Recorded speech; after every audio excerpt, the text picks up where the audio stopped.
कि जम्मू कश्मीर पुलिस के सरबराह की तरफ से एक बड़ा दावा पेश कर दिया गया है। दरअंदाजी मुकम्मल तौर पर काबू में कर दी गई है और जो लोग दरअंदाजी करके इस पार आए थे उन्हें मारने में पुलिस ने कामयाबी भी ली है।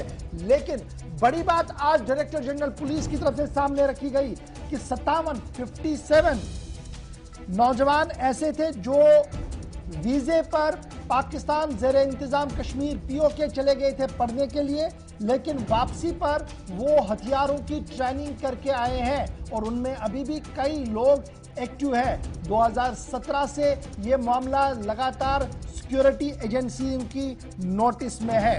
इधर आज पुलिस ने बड़ा दावा पेश करते हुए ये भी कह दिया है कि हवाला में मुलविस लोगों के खिलाफ कार्रवाई होगी और आज मेंढर के अंदर एक और कार्रवाई करते हुए 25 लाख रुपए बरामद करने का पुलिस ने दावा पेश किया है।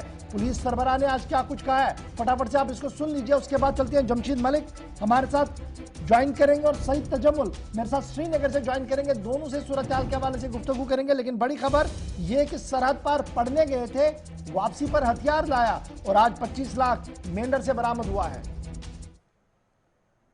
ग्रुप के पीछे हम काफ़ी दिन से लगे थे और लगातार प्रयास चल रही थी कि इसको हम लोकेट कर सकें और 6 अगस्त को हम इसमें स्पेसिफिक इंफॉर्मेशन हमें इसके बारे में मिली, जिसकी सूचना सभी सिक्योरिटी फोर्सेस के साथ शेयर की गई और सब ने मिल के एक जॉइंट ऑपरेशन लॉन्च किया और दौरान ऑपरेशन 2 टेररिस्ट जो है मार गिराए गए।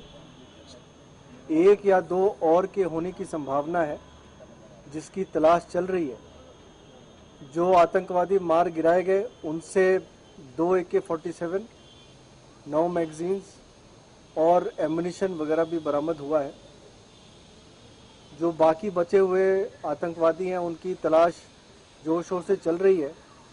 1-2 बार उनकी साइटिंग हुई है लेकिन हम उनको मार गिराने में अभी तक कामयाब नहीं हुए, लेकिन जल्द ही हम उनको भी ट्रेस करके उनको भी न्यूट्रलाइज कर देंगे। कि जो आपने कहा कि जम्मू के खित्ते में दहशतगर्दी की कार्रवाइयाँ पहले के मुकाबले में जगह जगह पर सुनने को देखने को मिलती हैं, कुछ इनकाउंटर भी हुए। इसकी वजह यह है, पहले तो पुलिस का जो इंफॉर्मेशन का सिस्टम है वो पहले के मुकाबले में बहुत स्ट्रांग है। हम लोगों ने अलग अलग पहलुओं को टच किया है जो कमज़ोर थे, अपनी अलग अलग ग्रिड्स को मजबूत किया है, जिसमें बॉर्डर की ग्रिड, हाईवे की ग्रिड और जो इंटीरियर एरियाज़ की जिलों की जो ग्रिड है, तीनों ग्रिड बराबर काम कर रही हैं। जहां पर पाकिस्तान और इसकी एजेंसियों की कोशिश है कि जो लोग इनके किसी न किसी तरीके से बहकावे में आ सकते हैं उनको एक्टिवेट करें, या फिर पुराने लोग जो इनके साथ किसी न किसी सूरत में इन टच रहें उनको रीएक्टिवेट करके उनके जरिए से जहां पर दहशतगर्दी का जाल फिर से बछाया जाए। मगर ये खुशी की बात है कि जहां जिस तरह का जाल बिछाने की कोशिश अभी तक हुई है उस हर कोशिश को नाकाम कर दिया गया है और आइंदा भी ऐसी कोशिश हमारी तरफ से, पुलिस की तरफ से और फोर्सेस की तरफ से मिलके जारी रहेगी। जो पहले इस तरह की हरकतों में डायरेक्टली मिलिटेंसी को में शामिल नहीं था, अब इसकी डायरेक्ट इन्वॉल्वमेंट पिछले कुछ अरसे से देखी जा रही है। जम्मू कश्मीर पुलिस अभी तक लगभग 50% ऐसी कार्रवाइयों को पूरी तरह नाकाम कर चुकी है, भेजे हुए हथियार पकड़ चुकी है, नारकोटिक्स पकड़ चुकी है, आईडीज को पकड़ चुकी है। आइंदा भी हमारी इसके ऊपर सख्ती से नजर रहेगी। अलग अलग फोर्सेस अपनी जगहों पे आईडी की थ्रेट को लेके काउंटर मेजर्स अपनी अपनी जगह पे इस्तेमाल में ला रही है। हम लोग इस थ्रेट को अच्छे तरीके से नाकाम करेंगे। जो बहुत सारे नौजवान 2017-18 में वैलिड डॉक्यूमेंट लेकर के पार ट्रेवल करने के लिए पाकिस्तान, या तो टूरिस्ट वीजा पे घूमने फिरने के लिए या फिर स्टडी वीजा पे, इस तरह के 57 केसेस हमारे सामने आए हैं। जो लोग पार गए मगर किसी न किसी आतंकी कार्रवाई में शामिल हो गए। जो पार से लौट के आए उसमें से 17 आतंकी अभी तक मारे गए हैं। जो गए तो पासपोर्ट पे थे मगर आए एलसी से, बॉर्डर को क्रॉस करके आए, बंदूक उठा के आए, ट्रेनिंग लेके आए। इसमें 13 लोग और अभी ऐसे हैं जो अभी भी एक्टिव हैं मगर उनकी पहचान हमारे पास मौजूद है। कि जहां दहशतगर्दी की फंडिंग को लेकर के एक बहुत बड़ा नेटवर्क शुरू से चल रहा था। हम लोग हर वो मुमकिन कोशिश कर रहे हैं कि दहशतगर्दी की फंडिंग का सिलसिला ख़त्म किया जाए, इनके कनेक्ट को ख़त्म किया जाए। अभी आपको याद होगा कल परसों 56 जगहों पे एनआईए और पुलिस और सीआरपी ने मिल करके लोगों की जगह रेड करी है। जो लोग दहशतगर्दी को जिंदा रखने में पैसे के जरिए या बाकी किसी सपोर्ट के जरिए से कार्रवाई करते हैं, उनके ऊपर कड़ी कार्रवाई की जा रही है। ये कार्रवाई आगे भी जारी रहेगी। पैसा जहां भी पकड़ा गया, पैसा जम्मू में पकड़ा गया, कोई 1.5 करोड़ पिछले साल हम लोगों ने।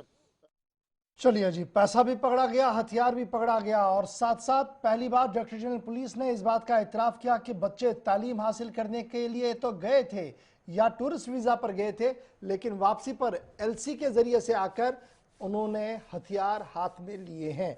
अब मजीद और क्या कुछ कहा गया, सीधे चलते हैं। जमशीद मलिक मेरे साथ हैं, सईद तजम्मुल श्रीनगर से हैं। सबसे पहले सईद तजम्मुल आपके पास आ रहा हूं। बड़ा इंपॉर्टेंट यह है कि श्रीनगर शहर की सिक्योरिटी से लेकर पूरे जम्मू कश्मीर की सिक्योरिटी, 15 अगस्त की आमद और मिलिटेंटों की मौजूदगी का एहसास दिलाना, और उस वक्त जब वीवीआईपी मोमेंट हो, एक तरफ से दावे ये हैं कि सिक्योरिटी ऑन टाइट है और नकेल कसी गई है, और दूसरी तरफ से एक के बाद एक इंसिडेंट हो रहा है। सुबह एक इंसिडेंट हुआ, सीआरपीएफ कॉन्वॉय को हमला किया गया, जवान एक जख्मी हुआ। शाम होते होते शहर श्रीनगर के अंदर ग्रेनेड हमला। किस तरीके से सिक्योरिटी एनालिसिस आप कर पाएंगे इसको? नंबर 2, जो डीजीपी ने बड़ी इंपॉर्टेंट बात कही कि बच्चे पार गए थे पढ़ने, वापसी पर हथियार लेकर आए, कितना मुश्किल मामला है। देखिए अशफाक साहब, जब आप जम्मू कश्मीर में तालीम और तरबियत की बात करते हैं तो एजुकेशन पॉलिसी के तहत मुझे याद है कि जब भारतीय जनता पार्टी ने ये सवाल जो था जम्मू कश्मीर की उस वक्त असेंबली में भी उठाया था, और रविंदर रैना और उस वक्त इंजीनियर रशीद बहुत ज़्यादा झगड़ा भी हुआ था, उस वक्त से लेकर अभी तक जम्मू कश्मीर में जो आंकड़े बता रहा है डायरेक्टर जनरल पुलिस, उनके मुताबिक 57 बच्चों में से 17 बच्चे ऐसे हैं जिन्होंने मिलिटेंसी ज्वाइन किया था। गए थे तो डॉक्टर, इंजीनियर या पोस्ट ग्रेजुएशन के लिए, लेकिन वापसी पर उन्होंने वही रास्ता इख्तियार किया। जिसके बाद अभी 13 स्टूडेंट्स ऐसे हैं, ये डीजीपी का मानना है, जिन्होंने पासपोर्ट और वीज़ा हासिल करने के बाद सिर्फ तालीम और तरबियत के लिए, प्रोफेशनल कोर्सेज के लिए पाकिस्तान गए थे, लेकिन वापसी पर डीजीपी ने दावा किया कि उन्होंने मिलिटेंसी को ज्वाइन किया। एक बड़ा अहम कंसर्न है क्योंकि जिस वक्त बांग्लादेश, पाकिस्तान, श्रीलंका और दीगर ममालिक में लगातार मेडिकल कोर्सेज, इंजीनियरिंग के लिए दाखिलों का सिलसिला बड़ा तेज़ होता जा रहा है, लेकिन सिक्योरिटी के एतबार से जब आप देखें तो दोनों मुल्कों के बीच में इसको एक एतमाद साजी पॉलिसी के तौर पर, सीबीएम के तौर पर देखा जा सकता था कि तालीम की कोई कैद नहीं, इसका कोई मजहब नहीं, इसकी कोई बाउंड्री नहीं देखी जा सकती, जिसकी वजह से बेशतर मेडिकल कॉलेजों जिसमें कोयटा, लाहौर, मुजफ्फराबाद और कराची वगैरह शामिल हैं। लेकिन जब पुलिस ये बता रही है कि 57 स्टूडेंट्स में से जो 2017 में गए थे, उनमें से 17 स्टूडेंट्स तो मारे जा चुके हैं जो वापस आकर मिलिटेंसी में शामिल हुए थे, और 13 स्टूडेंट्स भी अभी जिन पर नजर है। साथ ही जिस वक्त डीजीपी ने यह भी कहा कि जो बच्चे सरहद के उस तरफ है, चूंकि कोविड-19 के दौरान सब कुछ साफ साफ हो गया, कितने बच्चे आए, कितने बच्चों ने मुकम्मल किया, जो बच्चे उस तरफ है उन पर भी नजर है, जो इस तरफ आते जाते रहते हैं उनके अफराज खाना तक भी नजर है। लेकिन दूसरी बात, जब आप जम्मू कश्मीर में 15 अगस्त की आमद और उसके बाद राहुल गांधी के श्रीनगर में मौजूद रहने के दौरान 2:40 पर हरी सिंह हाई स्ट्रीट वाक़या अमीरा कदर श्रीनगर लाल चौक में ग्रेनेड धमाका होना, हालांकि उसमें आम शहरी जो हैं वो माइनर जख्मी हुए हैं, जिन्हें इलाज मुआलजा के बाद तकरीबन रुखसत भी किया गया। बड़ा कंसर्न है, शोपियान में गोली चली, उसके बाद श्रीनगर के लाल चौक अकब में, और इस तरह से ग्रेनेड हमला होना एक बड़ा मेजर सिक्योरिटी कंसर्न है। और इसी बीच में गवर्नर साहब जिस हमले के बाद जम्मू कश्मीर सीमा सचित्रा बल और उसके बाद सिक्योरिटी फोर्सेज जिनमें सीआरपीएफ पुलिस ने इस एरिया को कॉर्डन ऑफ किया, सर्च ऑपरेशन चलाया, लेकिन शहर में चूंकि आबादी बहुत ज्यादा है, फुटफॉल बहुत ज्यादा है, न सिर्फ डिस्ट्रिक्ट से बल्कि अपने शहर श्रीनगर से भी, उसके बाद इतने बड़े लोगों के बीचों बीच में आप कितने नाके लगाएंगे, आप सिक्योरिटी मेजर्स को किस तरह से देखते हैं। लेकिन सीनियर अफसरान जो है आज खुद लाल चौक और इसके आसपास में गश्त करते नजर आ रहे हैं। ठीक है जी, आप स्टैंड बाय पे रहेंगे मेरे साथ। जमशीद मलिक, बड़ा इंपॉर्टेंट है, मेंढर में पैसा बरामद हुआ है, पुलिस की तरफ से दावा पेश कर दिया गया है और फिर उन नौजवानों को भी प्रेस कॉन्फ्रेंस के अंदर सामने रखा गया है, तो क्या कुछ ताजा तरीन खबर है इसके बाद? ये कहें कि लाइन ऑफ में काफी इजाफा देखने को मिला और अब हवाला के मामले ज्यादा सामने आने लगे। कल देर रात को मेंढर पुलिस ने 2 लोगों को हिरासत में लिया जिनसे 25 लाख से ज्यादा की रकम बरामद की गई।